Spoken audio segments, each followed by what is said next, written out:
there, very good evening and welcome to the news at 6, where we get to the day's top developing stories. Monday evening, lots making news. Let's start with the headlines. Fifth phase of elections conclude in Uttar Pradesh. Voting is held for 51 seats across 11 districts. Polling is postponed till March 9th in Alapur constituency after the death of the Samajwadi Party candidate.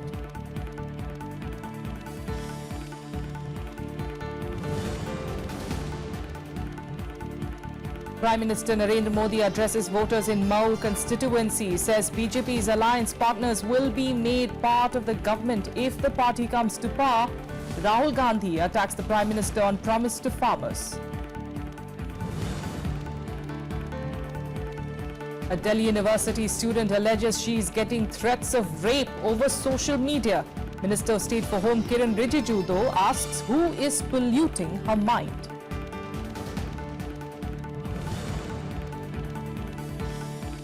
And US President Donald Trump says he will not attend the White House Correspondents Association annual dinner. The decision will make him the first US president in decades to skip the century-old gala.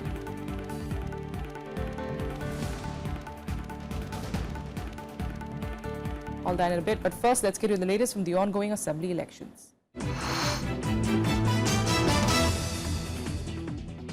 Well, the fifth phase of polls in Uttar Pradesh saw voter turnout of 52% at 4 p.m. on Monday. Voting was held for 51 seats across 11 districts, including 5 bordering Nepal. As many as 1.84 crore voters, including 96 lakh women, will decide the fate of 607 candidates in fray.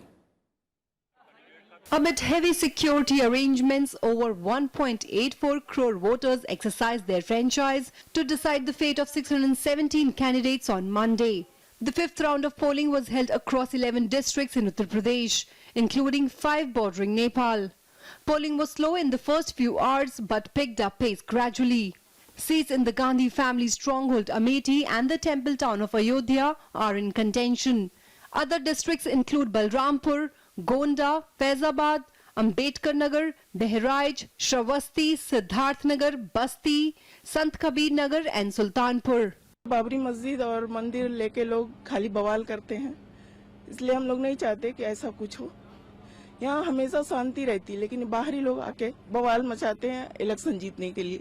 मैं तो यही चाहता हूँ, सबसे पहले हम लोग का हित हो, सब परिवार, पूरे परिवार ऐसे खुशहाल रह सके जिसमें किसी को बेरोजगारी या घर में परेशानी, घर में किसी चीज की प्रॉब्लम ना हो। किसी प्रकार का तो विकास हुआ ही नहीं है अमेठी में, और मेरे ख्याल से कि राजीव गांधी के समय में जो हुआ था वही हुआ है, उसके बाद तो कुछ नहीं दिखता है। यहाँ तो कुछ न शिक्षा के बारे में दिख रहा है, न स्वास्थ्य के बारे में दिख रहा है, हमको किसी भी प्रकार से नहीं दिख रहा है। तो इसलिए तो विकास तो हर तरह से करना है अमेठी का। Prominent candidates in this phase include controversial Minister Gayatri Prasad Prajapati from Samajwadi Party, who's facing Amita Singh of the Congress and Garima Singh of the BJP in Amethi. 5 साल में मैंने जो है जनता की सेवा की है और जनता पर विश्वास और भरोसा है, और निश्चित तौर से जनता जो है जिस तरीके से आंधी चल पड़ी सभी बूथों पर, एक गरीब किसान, मजदूर, नौजवानों सबकी दुआएं, आशीर्वाद है, और सब लोगों का एक सपना है कि उत्तर प्रदेश के मुख्यमंत्री अखिलेश यादव बनने जा रहे हैं और समाजवादी पार्टी की सरकार बन रही है।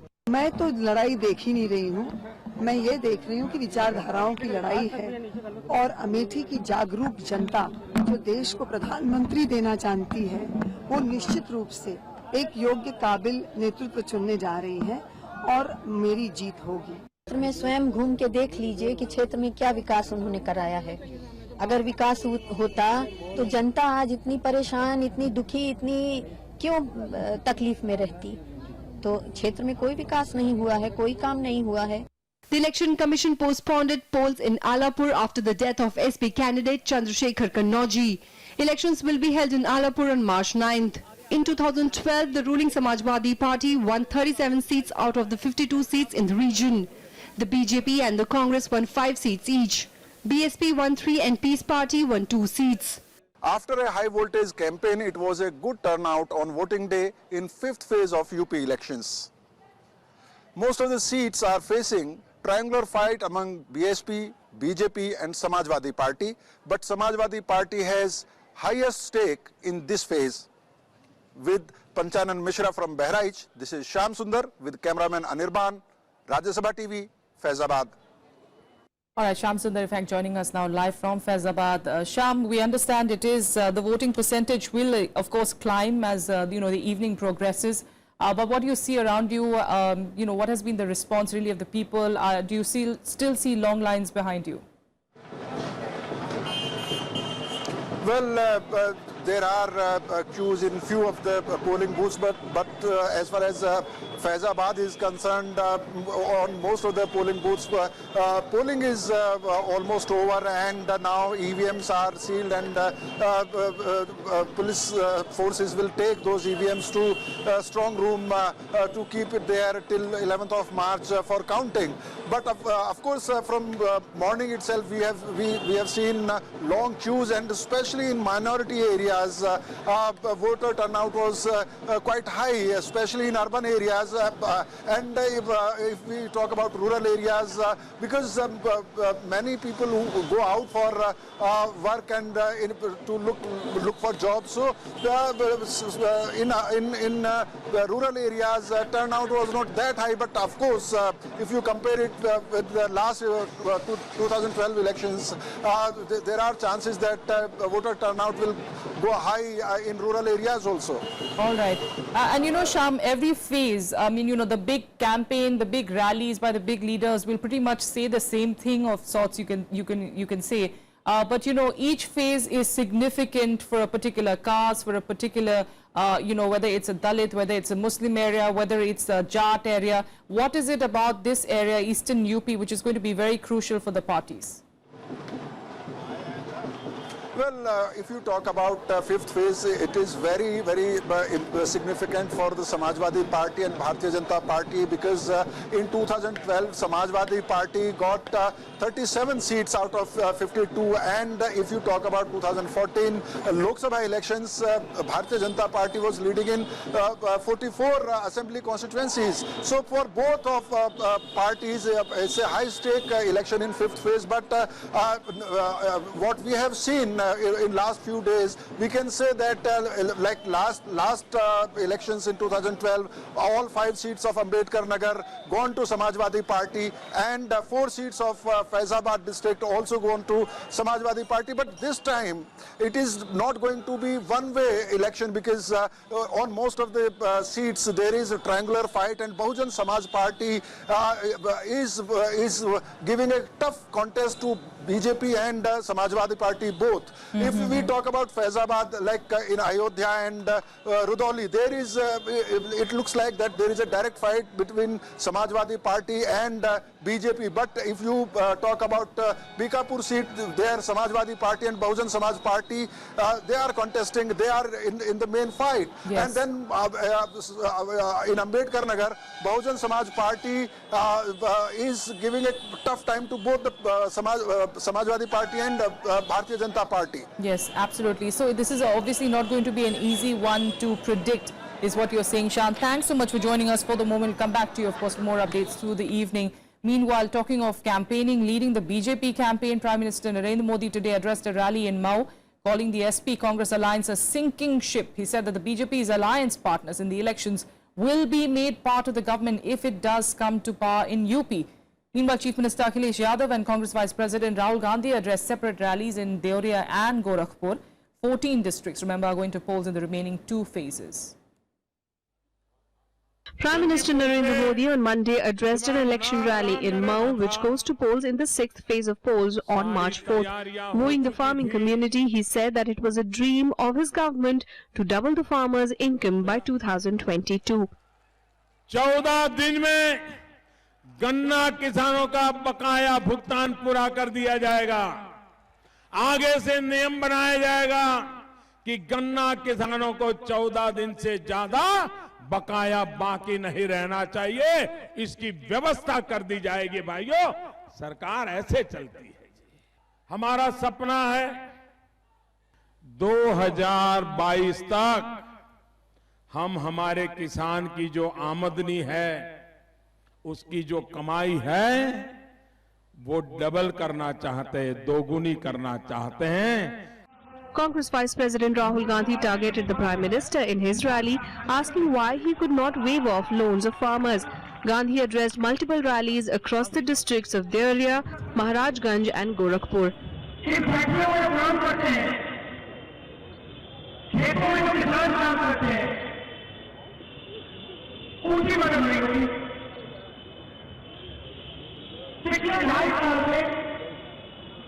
नरेंद्र मोदी जी ने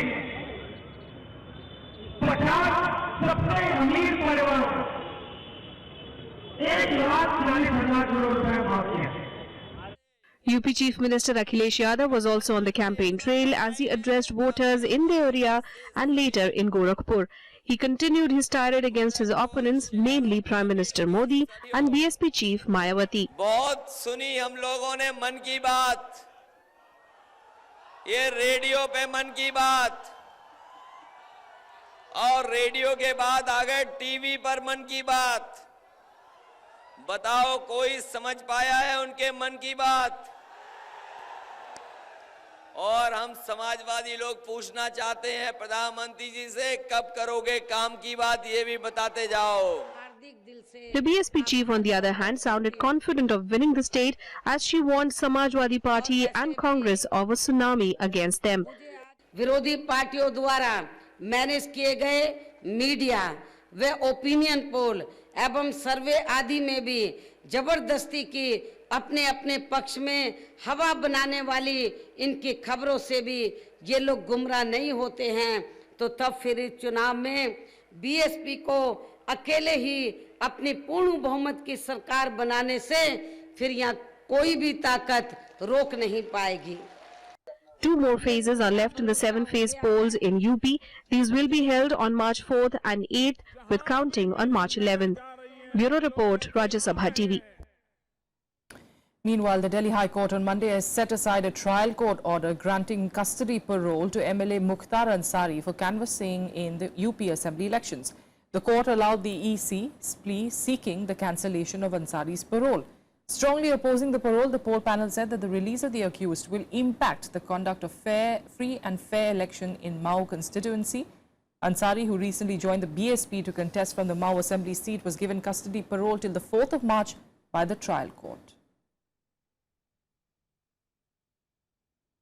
And now to Manipur, where a third front is also fighting assembly elections against the Congress and BJP to assert its identity. The third front, formed of 7 national and regional parties, is trying their luck in alliance with the National People's Party, launched by former Speaker P.S. Sangma. The front claims to form a left Democratic Front government on the lines of Kerala. CPI and CPM are major partners of this front politically. Out of the total 60 seats, they are fielding candidates in 8, in which CPI has fielded 6 candidates and 2 have been fielded by the CPM. Their agenda is to rid Manipur of the allegedly corrupt practices of the Congress-led government and also keep the state away from communal practices. With the kind of the situation here, so many ethnic tribes, then many other cultural language differences, it's a time for us to work together for a peace and peaceful coexistence. And looking into all this, we have gathered together like-minded people, because hill and plain divide now. People are working on how to divide hill and plain, all these difficulties. Manipur is going through really a very serious and critical situation. We are open because we want to fight against these two, ruling parties, one at the center and one at the state level. So this is why we wanted to form the this left and Democratic Front. I think in this juncture, most of the people, most of the electorates don't want this ruling party at the center and at the state level, because corruption is very high, and BJP, their communal agenda. Manipur National Democratic Front, MNDF, is a major ally of this front that claims to represent both Meitei and Kuki community. MNDF is fighting on 14 seats and calls for unity and integrity of Manipur. It says that the Naga movement poses threat to the territorial unity of the state. While appreciating the need to create more districts in the state, MNDF leaders say that the state government should have done it after the elections. Formation of the new districts. So the whole administration is totally collapsed. So now You may heard it also, this economic blockade. This is a very big issue of the state. The state government, this is not a question of a day. This is for the last many years. And it is a routine process. So state government is not keen to solve the problem till today. In addition to this front, Manipur People Party, MPP, that claims to be the oldest regional outfit committed to the welfare of the state, is also fighting alone. In 2012 state assembly elections, MPP was in alliance with the BJP, but this year BJP chose to go alone. Still, the MPP has its traditional following and may influence voters, but it has an issue at hand, with the Election Commission granting it two symbols, the cycle and the petrol pump.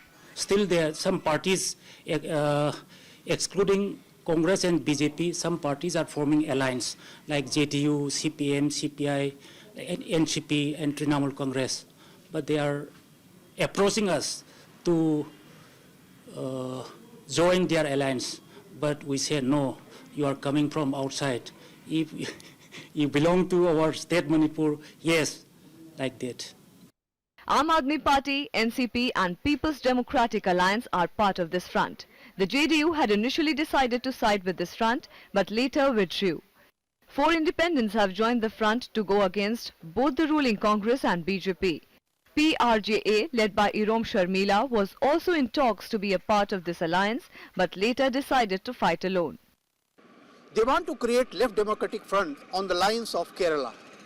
But in this polarized situation, on the issue of 7 new districts and economic blockade, where they will stand, it is a big question. Akhilesh Suman for Rajya Sabha Television with Camera Person Sudhanshu in Imphal.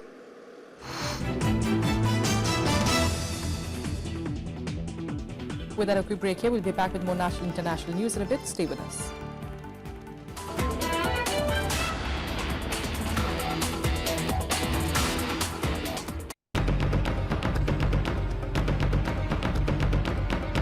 It's election time again.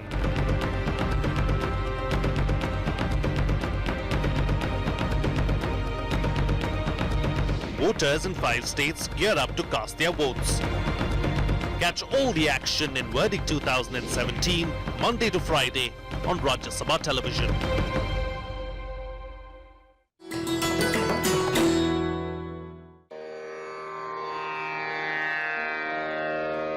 The sacred relics of Buddha were unearthed in Piprava in Uttar Pradesh. Buddhist monks from all over the world visit the National Museum to pay their respects. These charred bone fragments of Buddha are housed in the gold canopy gifted by the royal family of Thailand.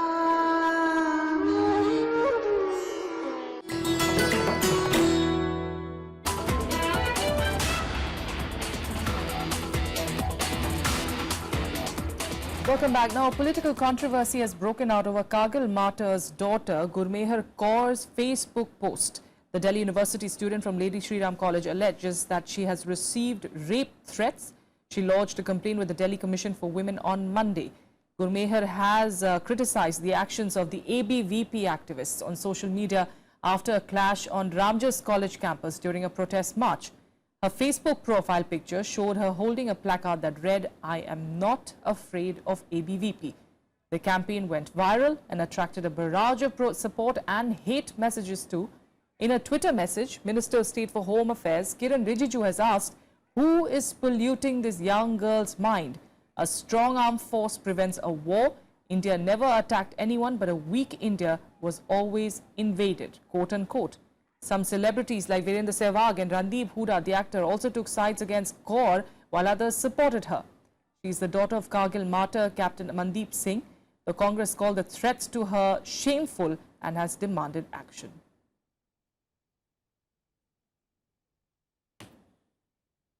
ऐसा बात नहीं करना चाहिए जिससे भारत के लोगों का और भारत के सेनाओं का मनोबल गिरे।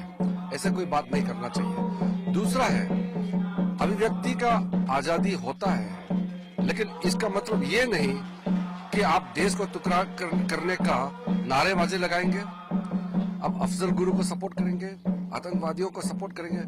देखिए, बहुत ही शर्मनाक बात है कि कारगिल में जो शहीद हुए, उनकी अगर बेटी कुछ कहना चाहती है इस देश को, अगर अपनी बात को रखना चाहती है, अगर वो अपने दर्द को बयान करना चाहती है और अगर वो असहमत है इस देश में किसी विचार से, तो उसके ऊपर इस तरीके से आरोप लगता है और उसके साथ बदतमीजी होती है। सोशल मीडिया हो या फिजिकल वायलेंस हो, किसी भी तरीके से हार्डलाइनर्स को हमें बर्दाश्त नहीं करना चाहिए। उन्होंने हमें स्क्रीनशॉट्स भी दिए हैं जिसमें साफ दिख रहा है कि किस तरीके से कुछ लड़के उनके पीछे पड़ गए हैं और बार बार उनको रेप की थ्रेट्स दिए जा रहे हैं। ये बहुत ही ज्यादा शर्मनाक है और दिल्ली महिला आयोग ने इसके ऊपर तुरंत कॉग्निजेंस लिया है। हम लोग एक लेटर लिख रहे हैं, पत्र लिख रहे हैं पुलिस कमिश्नर को और हम चाहते हैं कि ये जितने भी लड़के हैं इनके खिलाफ तुरंत FIR दर्ज की जाए, इनको तुरंत अरेस्ट करा जाए। And now let's take you through some more national news updates in Nationwide. The Enforcement Directorate issued fresh summons to controversial Islamic preacher Zakir Naik for its money laundering probe case against him and others. This is the fourth and probably the last summons asking Naik to join the probe. The agency may move court for an arrest warrant against him if he chooses to ignore this summons again. Naik's plea to depose before investigators via an internet-based video link was earlier rejected by the ED.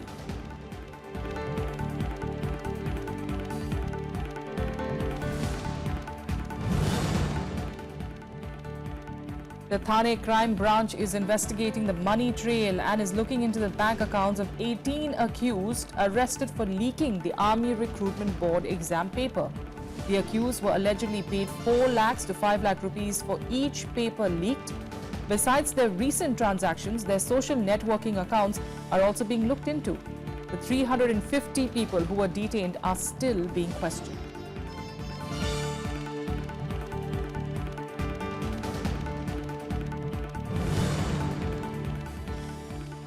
A CBI court in Indore awarded life sentences to 11 members of the banned Students Islamic Movement of India, including its chief Safdar Hussain Nagori. They were found guilty of possessing weapons, explosives and ammunition and plotting anti-national activities. The verdict was delivered through video conferencing as all the convicts are lodged in Sabarmati Jail in Gujarat.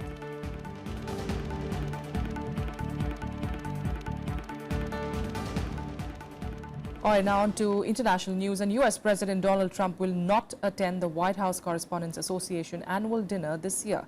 He becomes the first US president to skip the century-old gala event in decades. Trump's decision comes in the backdrop of his raging tiff with the media, especially after a fight over press access to the White House.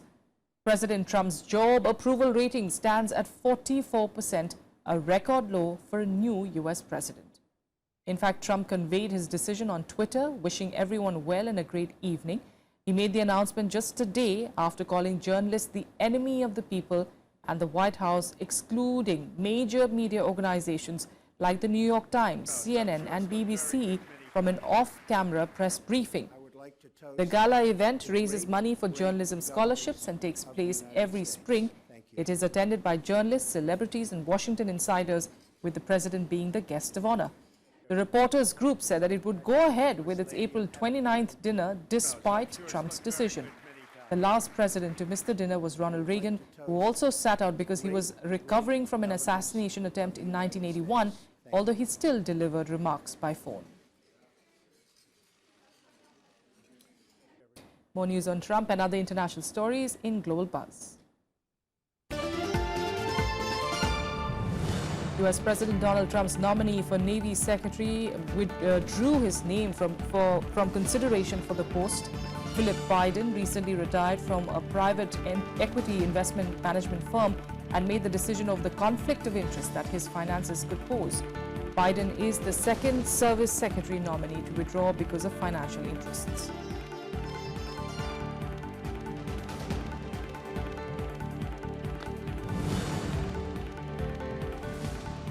Indonesian police shot dead an attacker after he detonated a pressure cooker bomb in the courtyard of a government building in Bandung today. The militant was possibly part of a radical network sympathetic to the Islamic State. Earlier, the police exchanged fire with a man inside and part of the building was set ablaze during the hour-long standoff. The blast did not cause any casualties.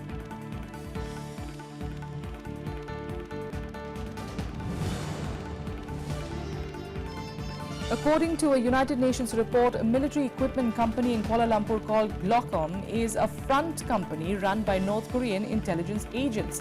The company sells battlefield radio equipment in violation of UN sanctions. Glocom reportedly advertises over 30 radio systems for military and paramilitary organizations on its Malaysian website.